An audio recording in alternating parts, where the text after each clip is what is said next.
Today வந்து நம்ம வந்து உமர் சாம்பா பார்க்க போகிறோம். ஆண்டவர் இது பேர் உமர் சாம்பா. உமர் சாம்பா. உமர் சாம்பா. சாம்பாலே நிறையா வெரைட்டி இருக்குது. ம். இது உமர்ன்றவர் தான் அறிமுகப்படுத்தி வச்சார். சரி சார். அதாவது வெளி உலகத்துக்கு இது ஃபாரின் வெரைட்டி. ம். அந்த உமர் யாருன்னா எனக்கு ரொம்ப பெஸ்ட்டு ஃப்ரெண்டு. ம், ம். கேரளாவில் இருக்கார். சரி சார். அவர் நானும் ரொம்ப க்ளோஸு. ம். ஸோ அவரை இதை இன்ட்ரடியூஸ் பண்ணி வச்சனால அவர் பேர் வச்சிட்டாங்க. ம். இந்த வெரைட்டியோட ஸ்பெஷல் என்னென்னா, இப்போ நீங்கள் சாப்பிட்டே சொல்லுங்கள். இதை பரவாயில்ல சாப்பிடுங்க. நீங்கள் பழமாக கொடுத்த வயிறு நம்ப தான் செய்யும். சாப்பிடுங்க. ரிவ்யூ பண்ணால் அப்படி தான் தொண்டை வரையும் இருக்குது.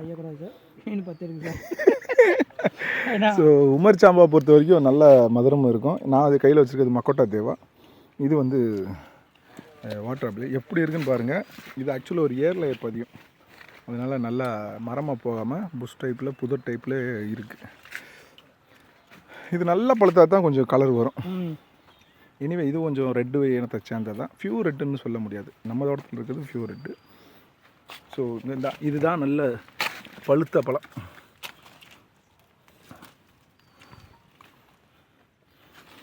ஓகே, உமர் சாம்பா வேண்டும்ன்றவங்க நம்ம வாட்ஸ்அப் கேட்டலாக்கில் போய் பாருங்கள். இருக்குது. தேங்க்யூ.